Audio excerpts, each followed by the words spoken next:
નમસ્કાર વિદ્યાર્થીઓ, શરૂઆત કરીશું ગુજકેટના કેમેસ્ટ્રીના બીજા લેક્ચરની।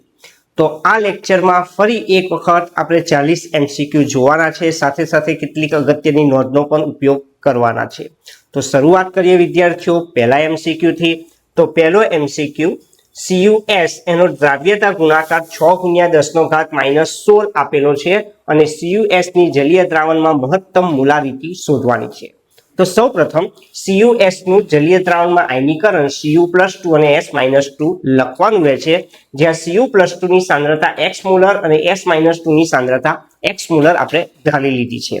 દ્રાવ્યતા ગુણાકાર Ksp બરાબર જલીય દ્રાવણમાં આ જે આયનો છે એટલે કે Cu+2 અને S-2 એની મોલર સાંદ્રતાનો આપણે ગુણાકાર કરીશું, એટલે Ksp બરાબર x × x લખવાના રહેશે। તો x × x x² બરાબર Ksp એટલે x બરાબર વર્ગની સાઈડ બદલો, વર્ગમૂળમાં Ksp આપણે લખીશું। Ksp ની વેલ્યુ 6×10⁻16 છે, જ્યાં 6 નું વર્ગમૂળ 2.45, 10⁻16 નું વર્ગમૂળ 10⁻8 મોલર લખવાનું છે, એટલે કે x ની કિંમત અહીં આગળ આપણે સાંદ્રતા 2.45 × 10⁻8 મોલર મળી જાય છે। વાત કરીશું વિદ્યાર્થીઓ બીજો એમસીક્યુ। બીજા એમસીક્યુમાં નીચે પૈકી ખાલી જગ્યા અંશતઃ દ્રાવ્ય છે। અહીં આગળ આપણે 4 ઓપ્શનને ચેક કરી લઈએ વિદ્યાર્થીઓ, ફિનોલ, ટોલ્યુઇન, ફોર્મિક એસિડ અને ઇથિલિન ગ્લાયકોલ। તો વિદ્યાર્થીઓ આમાંથી આપણે અંશતઃ દ્રાવ્ય શોધવાનો છે। તો એક આપણો જવાબ ફિનોલ છે। કેમ છે તેની વાત પછી કરીએ, પહેલા ટોલ્યુઇનની વાત કરી દઉં। તો વિદ્યાર્થીઓ ટોલ્યુઇન જે છે એ બિનધ્રુવીય છે અને બિનધ્રુવીય હોવાને કારણે તે અદ્રાવ્ય છે। ફોર્મિક એસિડની વાત કરું તો ફોર્મિક એસિડમાં H બંધ છે, આથી તે અતિદ્રાવ્ય છે। ઇથિલિન ગ્લાયકોલ એમાં પણ H બંધ છે, આથી તે પણ અતિદ્રાવ્ય થશે। તો આપણો ઓપ્શન કયો છે? ફિનોલ। તો ફિનોલની વાત કરીએ તો એમાં એક OH છે અને બીજો C6H5, એનો અર્થ કે આ બે સમૂહની વાત કરવાની છે। તો OH એ ધ્રુવીય છે અને C6H5 અધ્રુવીય છે, એનો અર્થ કે ફિનોલ એ અંશતઃ દ્રાવ્ય છે, એનો અર્થ કે ઓપ્શન એ સાચો છે। હવે વાત કરીએ વિદ્યાર્થીઓ ત્રીજો પ્રશ્ન। ત્રીજો પ્રશ્ન આપણો નેક્સ્ટ પ્રશ્ન છે, કાચી કેરીનું અથાણું બનાવવા માટે તેને મીઠાના સાંદ્ર દ્રાવણમાં રાખતા તે ચીમરાઈ જાય છે। તો વિદ્યાર્થીઓ આમાં અભિસરણની ઘટના ખૂબ જ ભાગ ભજવે છે। અભિસરણને કારણે પાણી ગુમાવવાને કારણે કાચી કેરીનું જ્યારે અથાણું બનાવવામાં આવે છે ત્યારે મીઠાના સાંદ્ર દ્રાવણમાં તે રાખવામાં આવે તો તે ચીમરાઈ જાય છે, કારણ કે અહીં આગળ અભિસરણની ક્રિયા થાય છે અને પરિણામે તે પાણી ગુમાવે છે। વાત કરીશું આગળના એમસીક્યુ। આગળના એમસીક્યુમાં આપણને NaCl ના 0.1 મોલર, 0.01 મોલર, 0.001 મોલર સાંદ્રતા ધરાવતા 3 દ્રાવણો આપેલા છે અને આ દ્રાવણના વન-ઠોક અવયવ આપણે નક્કી કરવાના છે। વિદ્યાર્થીઓ અહીં તમે જોશો કે 3 દ્રાવણ જે ABC છે એની સાંદ્રતા આપેલી છે, જે આપણે અહીં આગળ લખી દીધી છે। A ની સાંદ્રતા 0.1 મોલર છે, B ની સાંદ્રતા 0.01 મોલર છે અને C ની સાંદ્રતા 0.001 મોલર છે। વિદ્યાર્થીઓ એક વસ્તુ યાદ રાખવાનું કે જે દ્રાવણની સાંદ્રતા સૌથી ઓછી હોય તેનો વન-ઠોક અવયવ સૌથી વધારે હોય, એટલે કે C ની જે સાંદ્રતા છે 0.001 મોલર તે ઓછી છે, આથી તેનો વન-ઠોક અવયવ વધારે છે, એટલે કે IC નું મૂલ્ય વધારે છે। A ની સાંદ્રતા 0.1 મોલર એ સૌથી તમે જોઈ શકો કે અહીં આગળ વધારે છે, એટલે કે સાંદ્રતા ભલે વધારે છે પણ એનો વન-ઠોક અવયવ સૌથી ઓછો થશે, એટલે કે IA નું મૂલ્ય સૌથી ઓછું થશે, એટલે IA કરતા IB અને IB કરતા IC વધારે છે, એટલે કે A કરતા B નો વન-ઠોક અવયવ અને B કરતા C નો વન-ઠોક અવયવ વધારે છે, એટલે કે ઓપ્શન A એ સાચો છે, IA less than IB less than IC। વાત કરીએ વિદ્યાર્થીઓ NaCl, HCl અને NaAC ના આપણને સીમિત મોલર વાહકતાના મૂલ્યો 126.4, 425.9, 91.0 semen centimetre square mall inverse આપેલા છે અને એસિટિક એસિડ માટે સીમિત મોલર વાહકતાનું મૂલ્ય શોધવાનું છે। તો વિદ્યાર્થીઓ અહીં આગળ એસિટિક એસિડ ની સીમિત મોલર વાહકતાનું મૂલ્ય શોધવું હોય તો તમે એક વસ્તુ યાદ રાખજો, H ને લગતું આપણું સંયોજન કયું છે? બોલો, HCl છે। AC એસિટેટને લગતું આપણું સંયોજન કયું છે? સોડિયમ એસિટેટ છે। એનો અર્થ કે આ બેનો શું કરવો પડશે? સરવાળો। હવે વાત કરું Cl અને આ Na, એનો અર્થ કે NaCl તો આપેલા નથી, અહીં આગળ કોઈ જગ્યાએ NaCl નો ઉલ્લેખ કરેલો નથી, તો મારે -NaCl લખવા પડશે। ફરીથી વિદ્યાર્થીઓ સોડિયમ અહીંયા આગળ એસિટિક એસિડની મારે સીમિત મોલર વાહકતા શોધવાની છે. તો H+ ને લગતું મારું સંયોજન કયું છે? HCl. AC એનો મતલબ કે એસિટેટને લગતું આપણું સંયોજન કયું? Sodium acetate. અહીંયા આગળ Na+ છે ના Cl માઇનસ એ વધારાનું પદ છે એટલે માઇનસ Na+ Cl માઇનસ જોઈશે એટલે માઇનસ NaCl મેં લખી દીધા છે. તો વિદ્યાર્થીઓ આ રીતનો MCQ પણ બોર્ડમાં પૂછી શકાય કે એસિટિક એસિડની સીમિત મોલર વાહકતાનું સાચું સૂત્ર, તો આ તમારો જવાબ રહે છે. પરંતુ અહીં આગળ વાત કરીએ દરેકના મૂલ્યો આપણને આપી દીધા છે. HCl નું છે 425.9, NaAC નું છે 91 એટલે કે સોડિયમ એસિટેટનું 91.0 છે અને NaCl નું 126.4 છે. આ બેનો સરવાળો કરી દો, આટલા બાદ કરી કાઢો 390.5 cement centimetre square mall inverse આપણને જવાબ મળી જાય છે. એનો અર્થ કે ઓપ્શન A સાચો છે. હવે વાત કરીએ આગળના MCQ ની. તો આગળના MCQ માં વિદ્યાર્થીઓ 5 એમ્પિયરનો પ્રવાહ જે છે એ 20 મિનિટ માટે ઉપયોગ કરીને NiNO3 ટ્વાઇસના દ્રાવણનું પ્લેટિનમ વિદ્યુત ધ્રુવો વચ્ચે વિદ્યુત વિભાજન કરવામાં આવ્યું હોય તો કેથોડ ઉપર નિકલનું કેટલું દળ નિક્ષેપિત થયું હશે? કેથોડની વાત કરેલી છે. તો કેથોડ પર થતી સૌપ્રથમ આપણે રિડક્શન પ્રક્રિયા લખવી જોઈએ. તો કેથોડની રિડક્શન પ્રક્રિયા Ni2+ + 2 ઇલેક્ટ્રોન gives Ni. કોષની પ્રક્રિયા સાથે સંકળાયેલ ઇલેક્ટ્રોનની સંખ્યા 2 હોવાથી તમારે n બરાબર 2 લખવાના છે. કેથોડ ઉપર કેટલો Ni નિક્ષેપિત થશે એનો અર્થ કે નિકલનું આપણે દર શોધવાનું છે. તો વિદ્યાર્થીઓ અહીંયા આગળ તમારે એક સૂત્ર પક્કું આ તૈયાર કરી દેવાનું છે. નિકલનું દર શોધવું હોય તો IT ગુણ્યા મોલેક્યુલર વેટ છેદમાં n ગુણ્યા 96500 સૂત્રનો ઉપયોગ કરવાનો.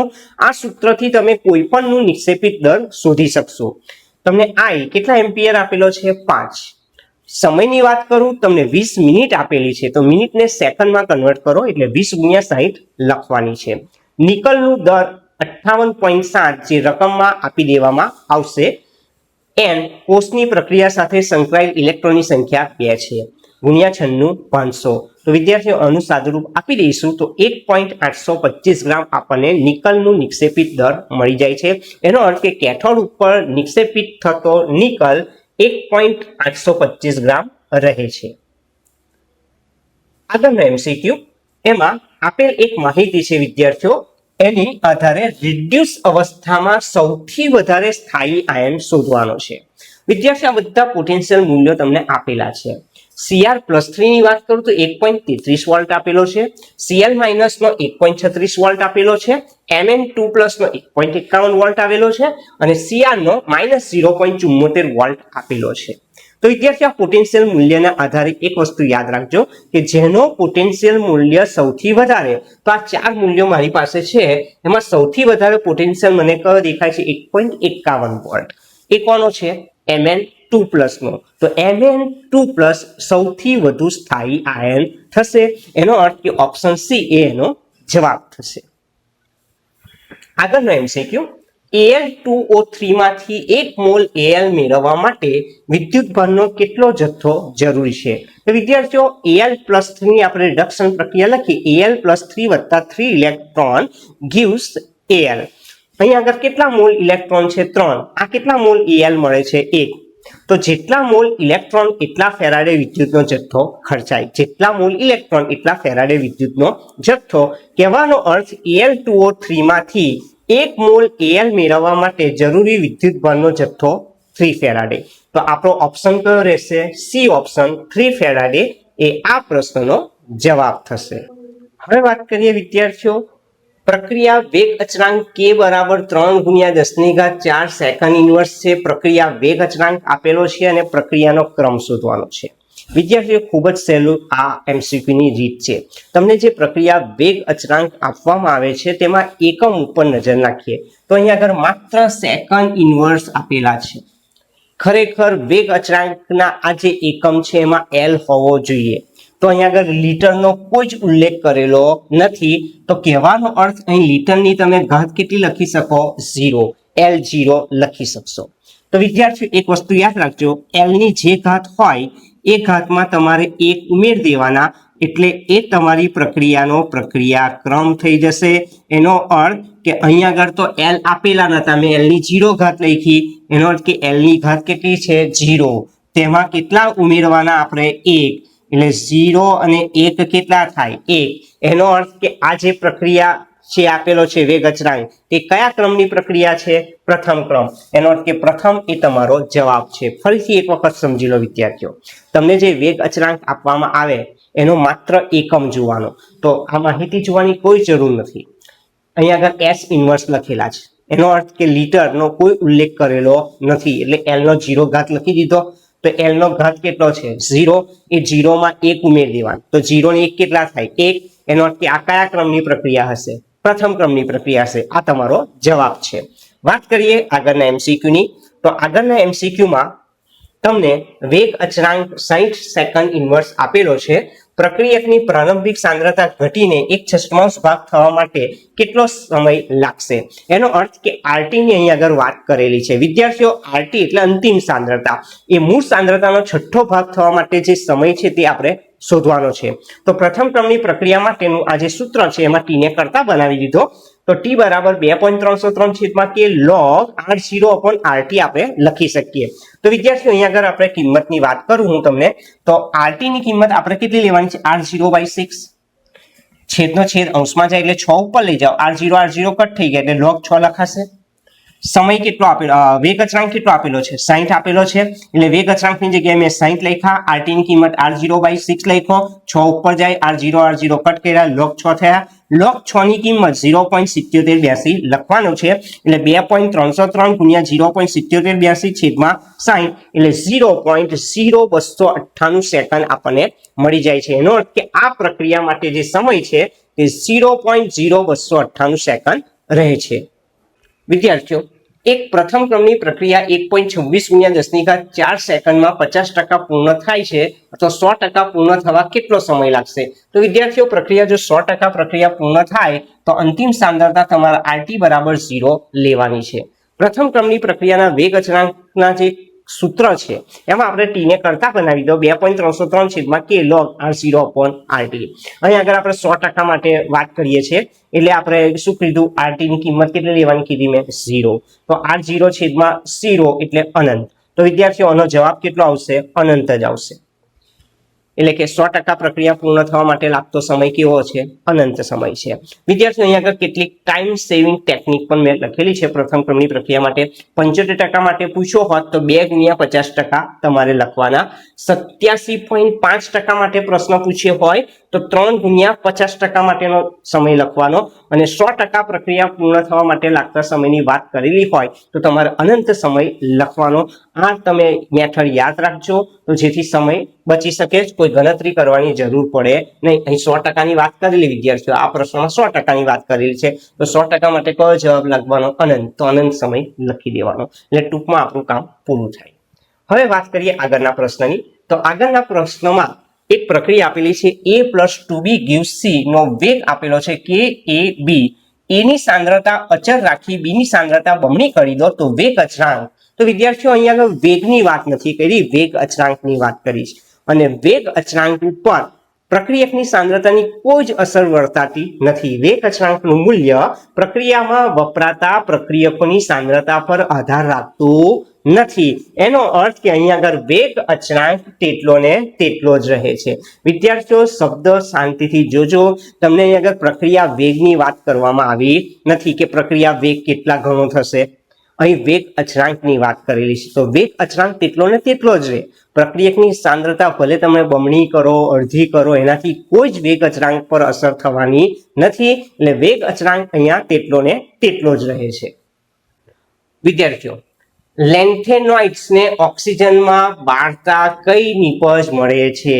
લેન્થેનોઇડ્સને ઓક્સિજનમાં બાળતા Ln2O3 પ્રકારના ઓક્સાઇડ જ મળે છે. એટલે તમારો જવાબ શું આવશે? C, Ln2O3 ધ્યાન પર લેવાનું છે. ઉપરાંત અહીં આગળ કેટલાક ઓક્સાઇડ આપેલા છે વિદ્યાર્થીઓ, ધ્યાન આપજો. કેટલાક ઓક્સાઇડના અહીં આગળ ઉદાહરણ આપેલા છે. એક છે Mn2O7, CrO3, Cr2O3, CrO, V2O5 અને V2O4. તો કયા ઓક્સાઇડની જે પેર છે તે ઉભય ગુણધર્મી છે? V2O5, Cr2O3, Mn2O7, CrO3, CrO, V2O5 અને V2O4. તો વિદ્યાર્થીઓ તમારો ઓપ્શન એ રહે છે V2O5 અને Cr2O3 એ ઉભય ગુણધર્મી ઓક્સાઇડ છે, કારણ તે એસિડ અને બેઝ બંને સાથે પ્રક્રિયા કરે છે. V2O5 ની વાત કરું તો એ પણ ઉભય ગુણી જ ઓક્સાઇડ છે, પરંતુ તેમાં એસિડિકતા વધારે છે અને બેઝિકતા ઓછી છે. નેક્સ્ટ ક્વેશ્ચન છે કયા તત્વનો અર્ધાયુષ્ય સમય 3 મિનિટનો છે? તો ખૂબ જ અગત્યનો પ્રશ્ન છે. કયા તત્વનો અર્ધાયુષ્ય સમય 3 મિનિટનો છે? તો જવાબ આવશે લોરેન્સિયમ. લોરેન્સિયમનો અર્ધાયુષ્ય સમય 3 મિનિટનો છે. આપેલા એક્ટિનોઇડ્સમાં લોરેન્સિયમનો અર્ધાયુષ્ય સમય 3 મિનિટનો છે અને ત્યાર પછીના જે તત્વો છે એ બધા નેનોગ્રામમાં મેળવવામાં આવ્યા છે. ત્યાર પછીના તત્વો નેનોગ્રામમાં જ બનાવી શકાયા છે. ઝિગ્લર-નાટા ઉદ્દીપક વિદ્યાર્થીઓ આ આપેલા છે એમાંથી ઝિગ્લર-નાટા ઉદ્દીપક ઓળખવાનો છે. તો ઓપ્શન સી રહે છે AlCl3 યુક્ત TiCl4 એ ઝિગ્લર-નાટા ઉદ્દીપક છે, જેનો ઉપયોગ પોલિથીનની બનાવટમાં થાય, એટલે કે પોલિથીનના પોલિમરાઇઝેશનમાં ઝિગ્લર-નાટા ઉદ્દીપકનો ઉપયોગ થાય છે. વિદ્યાર્થીઓ અહીં આગળ 4 આપણને કોમ્પ્લેક્સ આપેલા છે FeH2O6 3+, FeNH3 6 3+, FeC2O4 3 FeCl6 3 આ 4 કોમ્પ્લેક્સમાં સૌથી વધુ સ્થાયી સંકીર્ણ કયું? તો વિદ્યાર્થીઓ કિલેટિંગ લિગેન્ડ જેમાં હશે તે સંકીર્ણ સૌથી સ્થાયી. તો તમે જોશો એક્વા, અમાઇન, ક્લોરાઇડો એમાં કરતા આ જે ઓક્ઝેલેટો છે એ ઓક્ઝેલેટો એ કિલેટિંગ લિગેન્ડ છે, ને જેમાં કિલેટિંગ લિગેન્ડ હાજર હોય તે સંકીર્ણ સૌથી સ્થાયી, એટલે તમારો ઓપ્શન કયો રહેશે? સી. ત્યાર પછી CO આખો કૌંસ જોઈ લઈએ આપણે complex. CO NH3 4 Cl NO2 Cl નું IUPAC નામ કયું? તો વિદ્યાર્થીઓ પહેલા તો ધાતુની ઓક્સિડેશન અવસ્થા શોધીએ. તો ધાતુની ઓક્સિડેશન અવસ્થા શોધવા માટે સૂત્ર A બરાબર Z માઇનસ NX. Z એટલે સંકીર્ણનો વીજભાર. તો અહીંયા આગળ તમે જુઓ આ 1 છે એટલે સંકીર્ણનો વીજભાર +1 લખવાના રહે છે. N લિગેન્ડની સંખ્યા, આ તટસ્થ લિગેન્ડ છે તો 1 અને 2 એક દંતીય લિગેન્ડ, આ ઉભય દંતીય છે ના, Cl માઇનસ ને NO2 પણ માઇનસ એટલે -1 લખ્યા તો 1 માઇનસ માઇનસ +2 એટલે કેટલા? 3. મને ધાતુની અવસ્થા 3 મળી ગઈ. તો ધાતુની અવસ્થા 3 વાળા આ 2 ઓપ્શન છે વિદ્યાર્થીઓ, એનો અર્થ કે આ 2 ઓપ્શન આવવાના નથી. આપણે પહેલા ધાતુની અવસ્થા શોધી કાઢી. ધાતુની અવસ્થા કેટલી શોધી? 3. એનો અર્થ કે આ 2 ઓપ્શન તો આપણા નીકળી ગયા. હવે વાત કરીએ સાચો ઓપ્શન કયો? તો વિદ્યાર્થીઓ ધ્યાન આપજો. 4 એટલે ટેટ્રા, NH3 એટલે અમાઇન, Cl એટલે ક્લોરાઇડો. વિદ્યાર્થીઓ ઉભયદંતી લિગેન્ડ એટલે નાઇટ્રાઇટો કોના વાળા સ્વર પામે છે? N દ્વારા. એનો અર્થ કે આ ઓપ્શન તો આવે જ નહીં, તો નાઇટ્રાઇટો N વાળો આ ઓપ્શન છે આપણો. ફરીથી બોલું, 4 એટલે ટેટ્રા, NH3 એટલે અમાઇન, Cl એટલે ક્લોરાઇડો, NO2 એટલે નાઇટ્રાઇટો અને N દ્વારા સ્વર પામે છે એટલે N લખ્યા. જો તમને O N આપ્યા હોત તો એ ઓપ્શન સાચો પડે, એટલે કે આપણો જવાબ શું રહેશે? C option, tetra amine chlorido nitrito N. Cobalt અવસ્થા કેટલી છે? 3 અને પાછળ Cl એટલે શું? ક્લોરાઇડ. તો આ એનો જવાબ છે, એટલે કે ઓપ્શન સી એ સાચો જવાબ છે. હવે વાત કરીએ આગળના MCQ ની. જ્યારે 1 મોલ CrCl3 × 6H2 ની પ્રક્રિયા વધુ પ્રમાણમાં AgNO3 સાથે કરવામાં આવે ત્યારે 3 મોલ AgCl મળતા હોય તો સંકીર્ણનું સાચું સૂત્ર કયું? તો 1 મોલ CrCl3 6H2 ની પ્રક્રિયા વધુ પ્રમાણમાં AgNO3 સાથે કરવામાં આવે છે વિદ્યાર્થીઓ, અને 3 મોલ AgCl મળતા હોય તો 3 Cl મુક્ત થવા જરૂરી છે. તો વિદ્યાર્થીઓ અહીંયા આગળ આપણે આખું લખાણ લખ્યું છે કે 1 મોલ AgNO3 હોય તો 1 મોલ Cl માઇનસ આયનનું અવક્ષેપણ થતું હોય છે, અને વધારે પ્રમાણમાં AgNO3 ઉમેરવામાં આવે તો અહીંયા આગળ 3 મોલ AgCl મળતા હોય છે. તો 3 મોલ AgCl મળવા માટે વિદ્યાર્થીઓ 3 મોલ Cl માઇનસ મુક્ત થવા જરૂરી છે. 3 મુક્ત Cl માઇનસ હોવા જોઈએ. તો આ જે ઓપ્શન દેખાય છે ને એમાં 3 Cl કાઢવાના, તો કયા ઓપ્શનમાં છે? ડી ઓપ્શનમાં છે. અહીંયા આગળ જુઓ એક પણ નથી, અહીંયા આગળ એક Cl મુક્ત થયો, અહીંયા આગળ 2. આપણે કેટલા Cl મુક્ત કરવાના હતા? 3. એટલે ઓપ્શન ડી એ એનો સાચો જવાબ થશે. હવે વાત કરીએ વિદ્યાર્થીઓ, આપણને એક સંયોજન આપેલું છે અને તેનું IUPAC નામ લખવાનું છે. ધ્યાનથી આ સંયોજન જોજો. પહેલા નંબર આપી દઈએ, બોલો. 1 2 3 4 5. 1 2 3 4 ને 5 નંબર આપી દીધા. હવે વાત કરીએ કે કયો, બોલો ચોથા નંબર ઉપર શું છે? Br એટલે 4 બ્રોમો. ત્રીજા નંબર ઉપર શું છે? CH3 એટલે 3 મિથાઇલ. કેટલા નંબર આપ્યા? 1 2 3 4 ને 5 પેન્ટ. બીજા નંબર ઉપર શું છે? આલ્કીન ટુઇન. ફરીથી વિદ્યાર્થીઓ 1 2 3 4 અને 5, 1 2 3 4 5 નંબર આપ્યા. ચોથા ઉપર Br 4 બ્રોમો, ત્રીજા ઉપર CH3 3 મિથાઇલ. ટોટલ નંબર કેટલા આપ્યા? 5 પેન્ટ. બીજા નંબર ઉપર આલ્કીન ટુઇન. એનો સાચો જવાબ થશે. વાત કરીએ આગળનો MCQ. 6.45 ગ્રામ ઇથાઇલ ક્લોરાઇડનું ડિહાઇડ્રોહેલોજિનેશન કરવામાં આવ્યું ત્યારે 50% પ્રક્રિયક વપરાય છે. તો પ્રાપ્ત થતી મુખ્ય નિપજનું વજન કેટલું? હાઇડ્રોજનના 1, ક્લોરીન કાર્બનના 12 અને ક્લોરીનના 35.5 લેવાના. તો ઇથાઇલ ક્લોરાઇડનું ડિહાઇડ્રોહેલોજિનેશન એટલે ઇથાઇલ ક્લોરાઇડની ઇથેનોલિક KOH સાથે પ્રક્રિયા કરીએ તો ઇથિન મળે. આ થઈ આપણી બીટા વિલોપન પ્રક્રિયા. KCl ને H2O છૂટા પડ્યા. વિદ્યાર્થીઓ અહીંયા આગળ આપણે એવું કરીએ, આનું પહેલા આણ્વીય દળ શોધી કાઢીએ. બંનેના એક મોલ છે. 1 મોલ ઇથાઇલ ક્લોરાઇડમાંથી 1 મોલ ઇથિનનું નિર્માણ કર્યું આ બીટા વિલોપન પ્રક્રિયાને આધારે. તો આપણે આ 1 મોલ છે તો અહીં 1 મોલ લખી દીધા. વિદ્યાર્થીઓ આનું આણ્વીય દળ શોધો. ચલો, કાર્બન 1 ને 1 કેટલા છે? 2. તો 2 કાર્બન છે. હાઇડ્રોજન ગણો, 3 ને 2 5. 2 કાર્બન 5 હાઇડ્રોજન છે અને 1 ક્લોરીન છે. આનું આણ્વીય દળ શોધો. તો 2 કાર્બનના કેટલા લઈશું? બોલો 12. 5 હાઇડ્રોજનના કેટલા લઈશું? 1 અને ક્લોરીનના કેટલા? 35.5. તો વિદ્યાર્થીઓ 35.5 એમાં 5 ઉમેરો તો કેટલા થાય? 40.5. 40.5 માં પાછા 24 ઉમેરો તો 40.5 માં 24 ઉમેરું કેટલા થાય? 64.5 ગ્રામ. આ 64.5 ગ્રામ. આની વાત કરો કાર્બનના 2 તો 2 કાર્બન એટલે 12 દુ કેટલા થઈ ગયા? 24 અને 4 હાઇડ્રોજન એટલે 24 ને 4 કેટલા થઈ ગયા? 28 ગ્રામ. તો 1 મોલ CH3CH2Cl અને 1 mall CH2 double bond CH2 તો આના 64.5 ગ્રામ ને 28 ગ્રામ છે. રકમમાં કેટલા ગ્રામ આપ્યા છે? 6.45 ગ્રામ. તો 6.45 ગ્રામ એ કેટલા? તો વિદ્યાર્થીઓ અહીં આગળ પદ મૂકી દીધા છે. તમે જોઈ શકો છો કે હવે કોની સાથે ગુણાકાર કરવાનો? બોલો 6.45 નો 28 સાથે ગુણાકાર કરીને 64.5 વડે ભાગીએ તો આનું સાદુરૂપ આપજો તો 2.8 ગ્રામ પ્રાપ્ત થતી નિપજ મળશે. પરંતુ ચોખવટ રકમમાં કરેલ છે કે પ્રક્રિયક 50% જ છે. જો પ્રક્રિયક 50% હોય તો નિપજ પણ 50% જ થવાની. એટલે 2.8 ના અડધા કરો કેટલા થાય? 1.4 ગ્રામ. એનો અર્થ કે ઓપ્શન બી એ આ પ્રશ્નનો સાચો છે. હવે વાત કરીએ વિદ્યાર્થીઓ આગળનો જે પ્રશ્ન છે તેમાં કેટલાક સંયોજનો આપેલા છે. તમે જોઈ શકો છો કયા કયા સંયોજનો છે તે 1 2 3 ને 4. આ 4 સંયોજન છે અને એની ઘનતાનો ચડતો ક્રમ આપણે લખવાનો છે. તો વિદ્યાર્થીઓ અહીંયા આગળ ખૂબ જ સહેલું છે. જેમ જેમ આણ્વીય દર વધશે તેમ ઘનતા વધી જશે.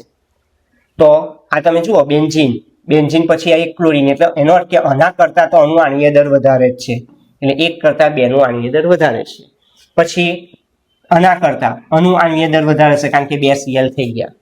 અને આના કરતા આનું ઓબ્વિયસલી વધારે કારણ કે આ Cl ની જગ્યાએ શું છે? Br. તો આનું આણ્વીય દર સૌથી વધારે. એનો અર્થ કે તમારો ઓપ્શન ધ્યાન આપજો 1 કરતા 2 નું વધારે, 2 કરતા 3 નું ને 3 કરતા 4 નું વધારે. એટલે ઓપ્શન એ આનો સાચો થશે. આણ્વીય દર જેમ જેમ વધશે તેમ તેમ ઘનતા વધે. 1 કરતા 2 ની, 2 કરતા 3 ને 3 કરતા 4 નું આણ્વીય દર વધારે જ હશે. એટલે કે 1 કરતા 2 ની ઘનતા વધારે, 2 કરતા 3 ને 3 કરતા 4 ની ઘનતા વધારે થશે. હવે વાત કરીએ આગળનો MCQ. આગળનો MCQ ખૂબ જ સરળ MCQ છે વિદ્યાર્થીઓ. તમે જોઈ શકો આ એક સ્ટ્રક્ચર આપેલું છે ને એની HCl સાથે પ્રક્રિયા કરીને એ શોધવાના છે. તો વિદ્યાર્થીઓ ધ્યાન આપો. આપણને જે સંયોજન આપેલું છે એની HCl સાથે પ્રક્રિયા કરીશ તો મોર્કોનિકોનું પાલન કરીશું. આનો ધન ભાગ બોલો. આનો ધન ભાગ કયો? H. ઋણ ભાગ કયો? Cl. ધન ભાગ H+, ઋણ ભાગ Cl-. જે ધન ભાગ હશે એ દ્વિબંધ આ દ્વિબંધ છે. તો જે કાર્બન સાથે હાઇડ્રોજન સૌથી વધારે હોય, જે કાર્બન પાસે હાઇડ્રોજન, અને આ બેમાં જુઓ આની પાસે વધારે હાઇડ્રોજન છે, કેટલા છે 2, તો એની સાથે આ H જોડાશે એટલે H આની સાથે જોડાશે. અને દ્વિબંધના જે કાર્બન સાથે H ઓછા છે એટલે આની સાથે ઓછા છે, તો એની સાથે એનો ઋણ ભાગ જોડાશે એટલે ઋણ ભાગ અહીંયા આગળ આવી જશે. એટલે આપણો જવાબ શું આવશે? CH2. આ CH ની સાથે બોલો શું જોશો? CH ની સાથે શું જોશો? Cl. ને CH2 ની સાથે શું જોશો? H. એટલે શું થઈ જશે? CH3. એટલે તમે જોઈ શકો છો કે આપણું સ્ટ્રક્ચર કંઈક આવું થશે. બેન્ઝીન વલય પર CH2, CHCl અને CH3. એનો અર્થ કે તમને જે ઓપ્શનો આપેલા છે એમાં આ ઓપ્શન આપણે શોધી કાઢીએ. તો ઓપ્શન કયો છે? સી. જોઈ લો. ફરીથી બોલું વિદ્યાર્થીઓ, આનો ધન ભાગ જે છે, ધન ભાગ એ દ્વિબંધના સૌથી વધારે હાઇડ્રોજન ધરાવતા કાર્બન, એની પાસે 2 હાઇડ્રોજન છે એટલે આની સાથે H જોડાશે, આની સાથે એક જ H છે એની સાથે Cl જોડાશે. એટલે આ ઓપ્શન તમારો સાચો છે. વિદ્યાર્થીઓ, આગળના MCQ માં એવું પૂછેલું છે કે વુડ સ્પિરિટ કઈ? પહેલો ઓપ્શન છે, ધ્યાન આપો, મિથેનોલ CH3OH. બીજો છે ઇથેનોલ. ત્રીજો ઓપ્શન છે મિથાઇલેટેડ સ્પિરિટ. ને ચોથો ઓપ્શન છે ગ્લિસરોલ. તો આમાં વુડ સ્પિરિટ કોણ? મિથેનોલ. મિથેનોલ વુડ સ્પિરિટ તરીકે ઓળખાય છે એટલે એ ઓપ્શન સાચો છે. ત્યાર પછી વિદ્યાર્થીઓ વાત કરીએ, આપણને કેટલાક સંયોજનો આપવામાં આવ્યા છે. એ સંયોજનના ગણને તેઓના ઉત્કલન બિંદુના ચડતા ક્રમમાં ગોઠવવાના, એટલે કે કોનું ઉત્કલન બિંદુ સૌથી વધારે હશે. તો વિદ્યાર્થીઓ તમે ધ્યાન આપજો. પહેલા શરૂઆત કરીશ, આ હાઇડ્રોકાર્બન આપેલો છે, આ ઇથર છે, આ આલ્ડીહાઇડ છે અને આ આલ્કોહોલ છે. ક્રમ યાદ રાખજો. હાઇડ્રોકાર્બનમાં શરૂઆત કરી છે આલ્કેન. આલ્કેન શ્રેણી સમ આણ્વીય દળની વાત કરું છું વિદ્યાર્થીઓ. તો આલ્કેન, પછી આ ઇથર સમૂહ છે, ઇથર, ઇથોક્સી ઇથેન. પછી છે આ આલ્ડીહાઇડ અને છેલ્લે છે આલ્કોહોલ. આ ઉત્કલન બિંદુનો તમારો ચડતો ક્રમ થઈ ગયો. એનો અર્થ કે પહેલા એક આવે, એના કરતા કોનું? ઇથરનું, એના કરતા આલ્ડીહાઇડનું, ને એના કરતા આલ્કોહોલનું ઉત્કલન બિંદુ કેવું હોય? વધારે. ક્રમ યાદ રાખજો વિદ્યાર્થીઓ. હાઇડ્રોકાર્બન માટે આપણે પહેલા આલ્કેન લીધો છે. સમાન આણ્વીય દળ ધરાવતા સંયોજનની વાત ચાલે છે વિદ્યાર્થીઓ. હાઇડ્રોકાર્બનમાં પહેલા આપણે આલ્કેન, ત્યાર પછી ઇથરનું, ત્યાર પછી આલ્ડીહાઇડ ને છેલ્લે આલ્કોહોલનું ઉત્કલન બિંદુ વિશેષ હોય, વધારે હોય છે. તો આ રીતે તમારે જવાબ લખવાનો છે. લખેલું છે લગભગ સમાન આણ્વીય દળ ધરાવતા અન્ય વર્ગના સંયોજન જેવા કે hydrocarbon, ether, halo alkane, halo arene સંયોજનની સરખામણીમાં આલ્કોહોલ અને ફિનોલ સંયોજનના ઉત્કલન બિંદુ ઊંચા હોય છે. ત્યાર પછીનો MCQ છે, સૂર્યપ્રકાશની હાજરીમાં ટોલ્યુઇનના મોનોક્લોરિનેશન કર્યા બાદ જલીય NaOH સાથે જળ વિભાજન કરવામાં આવે તો કઈ નિપજ મળે? તો વિદ્યાર્થીઓ, આ ટોલ્યુઇન છે. ટોલ્યુઇનનું સૂર્યપ્રકાશની હાજરીમાં મોનોક્લોરિનેશન કરીએ તો બેન્ઝાઇલ ક્લોરાઇડ મળે, એટલે બેન્ઝીન વલય પર CH2Cl. ત્યાર પછી તેની NaOH સાથે પ્રક્રિયા કરો તો NaCl છૂટો પડે, OH ત્યાં આગળ લાગી જાય તો શું બને? Benzyl alcohol. તો તમારો જવાબ કયો આવશે? Benzyl alcohol. ડી ઓપ્શન સાચો છે. ત્યાર પછી આપણને એક આ સંયોજન આપેલું છે વિદ્યાર્થીઓ, ખૂબ જ સહેલો MCQ છે. આ એક સંયોજન છે અને તેનું શું શોધવાનું છે બોલો? IUPAC નામ. તો નંબરિંગ આપી દઈએ આપણે. આ 1, 2, 3, 4, 5 અને 6. તો 5મા નંબર પર કોણ છે? Cl. 5મા નંબર પર Cl એટલે 5 ક્લોરો. ત્યાર પછી બીજા ઉપર OH છે. હા, ધ્યાન આપજો. પહેલા 5મા ઉપર Cl છે, 5 ક્લોરો, 6 કાર્બન વાળો કોણ? હેક્સેન. બીજા નંબર પર OH, ટોલ. ખૂબ જ સહેલું છે. 1, 2, 3, 4, 5 ને 6 નંબર આપી દીધા. 5 ઉપર શું છે? Cl એટલે 5 ક્લોરો. કેટલા નંબર આપ્યા? 6 નંબર વાળો કોણ? હેક્સેન. અને બીજા નંબર પર OH એટલે શું બોલાય? ટોલ. તો એનું IUPAC નામ થશે. હવે વાત કરીએ વિદ્યાર્થીઓ મેસિટાઇલ ઓક્સાઇડનું IUPAC નામ. મેસિટાઇલ ઓક્સાઇડ, તો આ બંધારણ જોઈ લો. CH3 twice C double bond CH CO CH3, CH3 twice C double bond CH CO CH3. આ થયું મેસિટાઇલ ઓક્સાઇડનું બંધારણીય સૂત્ર. વાત કરીએ એના IUPAC ની તો 1, 2, 3, 4, 5. ફરીથી વિદ્યાર્થીઓ પહેલા 5 નંબર આપી દીધા. હવે તમે જોશો તો ચોથા નંબર ઉપર કોણ છે બોલો? CH3 છે એટલે 4 મિથાઇલ થઈ ગયું. કેટલા નંબર આપ્યા છે? 5 પેન્ટ. ત્રીજા નંબર ઉપર શું છે? Alkene, 3 in.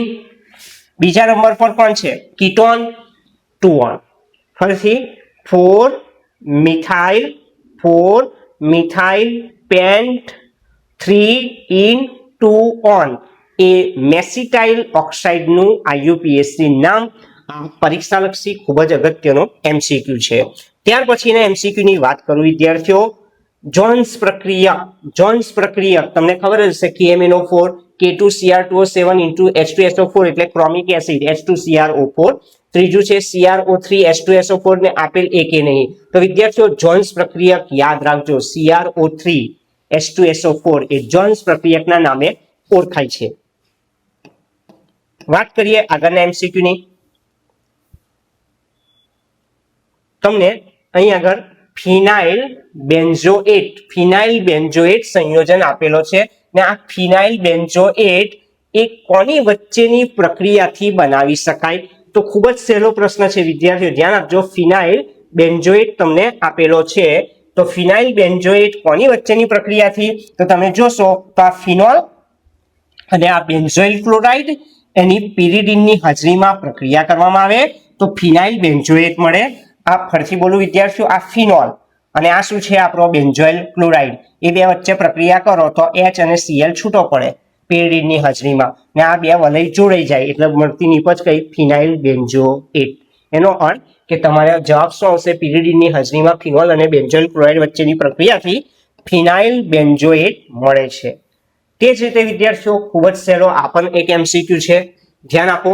એક પ્રક્રિયા આપણને આપી જ દીધી છે અને એવું કીધું કે આ A અને C સંયોજન. પહેલા તો પ્રક્રિયામાં તમારે ABC ઓળખવા પડશે, પછી તમે કહી શકો છો A અને C સમાન છે, સ્થાન સમઘટક છે, ક્રિયાશીલ સમૂહ સમઘટક છે કે પ્રકાશ ક્રિયાશીલ સમઘટકો છે. તો શરૂઆત કરીએ, જે પ્રક્રિયા આપેલી છે એને પહેલા સમજવા પ્રયત્ન કરીએ. CH3CHO ની ગ્રિગ્નાર્ડ પ્રક્રિયક સાથે પ્રક્રિયા કરેલી છે અને બીજો તબક્કો છે H2O સાથેનો. તો મળતી નિપજ લખેલી છે વિદ્યાર્થીઓ CH3CH3OH એટલે કે પ્રોપેન 2 તમને મળી જશે. ત્યાર પછી તેની H2SO4 સાથે પ્રક્રિયા કરવામાં આવે તો પ્રોપેન 2 માંથી અહીંથી OH ને અહીંથી H કરી કાઢ્યા એટલે પ્રોપીન મળી ગયું CH3CH+CH2 એટલે કે આપણને પ્રોપીન મળી જાય છે.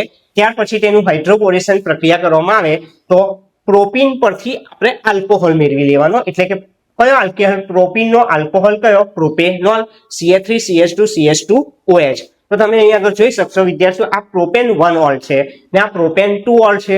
તો એ અને C આપણે ઓળખવાના છે. તો પ્રોપેન 1 ઓલ અને પ્રોપેન 2 ઓલ તો એ કયા સમઘટકો થાય? સ્થાન સમઘટકો.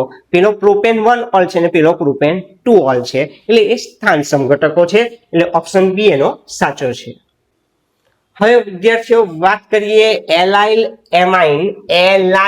એમાઇન નું આઈયુપીએસી નામ.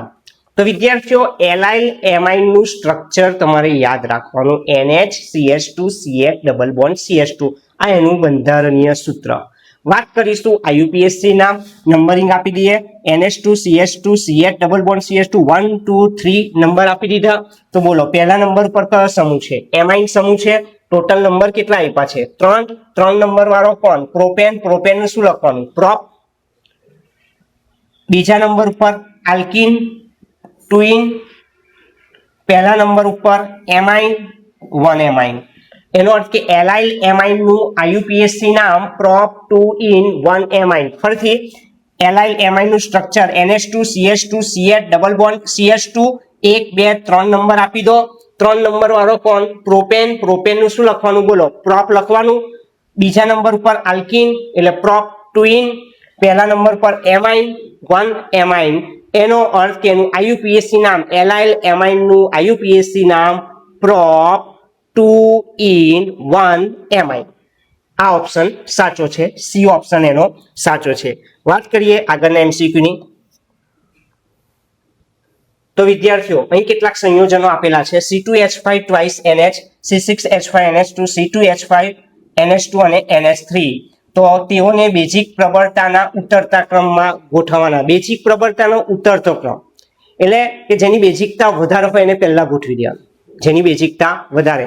તો આપણને ખબર છે કે એલિફેટિક એમાઇન ની બેઝિકતા એરોમેટિક કરતા તો વધારે જ છે. તો એલિફેટિક એમાઇનમાં પણ દ્વિતીયક એમાઇનની બેઝિકતા ઇથાઇલ વિસ્થાપિત. વિદ્યાર્થીઓ અહીંયા આગળ ઇથાઇલ સમૂહની વાત ચાલે છે. તો એમાં દ્વિતીયક કયો? બોલો C2H5 ટ્વાઇસ NH, એનો અર્થ કે આની બેઝિકતા સૌથી વધારે છે, 1 નંબરની બેઝિકતા વધારે. તો પછી એને અનુસંધાનમાં ત્રીજો લખી શકાય તો ગ્રેટર ધેન, એટલે આ ઉતરતો ક્રમ કીધો છે ને, એટલે પહેલા કરતા ત્રીજાની થોડી ઓછી, એના કરતા પાછી કોની ઓછી, એમોનિયાની, એટલે 4 નંબર આવે. અને એરોમેટિક છેલ્લે એટલે એનિલિન, તો એનિલિન કયા નંબર પર છે, 2. એનો અર્થ કે આ તમારો સાચો ક્રમ છે, એટલે કે 1, 3, 4 અને 2 એ તમારો સાચો ક્રમ, બેઝિકતાનો ઉતરતો ક્રમ છે.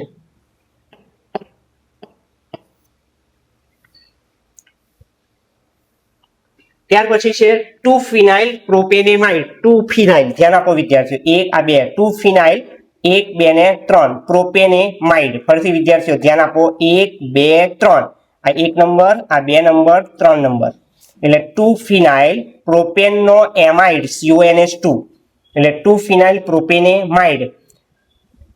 એ આપણે શામાં ફેરવવાના છે, 1-ફિનાઇલ ઇથેનેમાઇડ. તો વિદ્યાર્થીઓ એક વસ્તુ યાદ રાખો, અહીંથી CO કરવાનો છે, તો હોફમેન વિઘટન પ્રક્રિયા કરવી. બ્રોમેમાઇડ હોફમેન વિઘટન તો કોની સાથે થાય, NaOH ને Br2, NaOH ને Br2 વડે પ્રક્રિયા કરું તો આ પોષણ નીકળી ગયો. તો શું છે બોલો, આ CH છે, CH છે, CH3 છે, NH2 છે, તો શું થઈ ગયું, 1-ફિનાઇલ ઇથેન, 2 કાર્બન વાળો ઇથેનનો એમાઇન કયો, ઇથેનેમાઇન. એનો અર્થ કે 2-ફિનાઇલ પ્રોપેનેમાઇડમાંથી એમાઇન મેળવવાનો.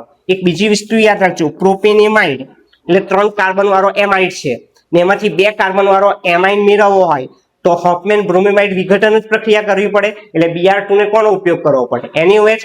તમે રકમની અંદર જ જોઈને કહી શકો આ પ્રોપેનેમાઇડ એટલે 3 કાર્બન વાળો એમાઇડ છે, એમાંથી CO કાઢવાનો છે તો 2 કાર્બન વાળો એમાઇન બની જાય, તેના માટે કોનો ઉપયોગ થાય, Br2 NaOH. તો આ રીતે સમજો તો પણ તમને ખ્યાલ આવી જશે. હવે વાત કરીએ આગળના MCQ ની.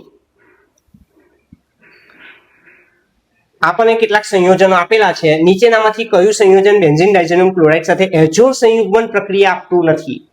તો એઝો સંયુગ્મન પ્રક્રિયા માટે પહેલા તો આ 4 ના બંધારણને સૂત્ર દોરી દઈએ વિદ્યાર્થીઓ. એનિલિનનું દોરેલું છે, ફિનોલનું દોરેલું છે, એનિસોલનું દોરેલું છે અને નાઇટ્રોબેન્ઝીન.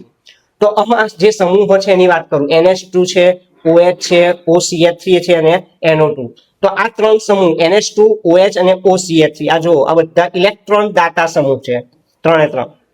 જ્યારે નાઇટ્રોબેન્ઝીનમાં રહેલો નાઇટ્રો જે સમૂહ છે એ ઇલેક્ટ્રોન આકર્ષક સમૂહ છે ને ઇલેક્ટ્રોન, પેલા બધા ઇલેક્ટ્રોન દાતા સમૂહ છે એટલે એજો સંયુગ્મન પ્રક્રિયા આપે છે, પરંતુ નાઇટ્રો સમૂહ ઇલેક્ટ્રોન આકર્ષક સમૂહ છે, આથી તે એજો સંયુગ્મન પ્રક્રિયા આપશે નહીં. એટલે તમારો જવાબ કયો રહેશે, નાઇટ્રોબેન્ઝીન. અહીં લખેલું છે વિદ્યાર્થીઓ, તમે નોંધ પણ ધ્યાન લખી લેશો કે એનિલિન છે, OH ફિનોલ, એનિસોલમાં OCH3, નાઇટ્રોબેન્ઝીનમાં NO2, એમાં 3 જે છે ઇલેક્ટ્રોન દાતા સમૂહ છે અને આ NO2 છે તે ઇલેક્ટ્રોન આકર્ષક સમૂહ છે, આથી નાઇટ્રોબેન્ઝીન એજો સંયુગ્મન પ્રક્રિયા આપશે નહીં.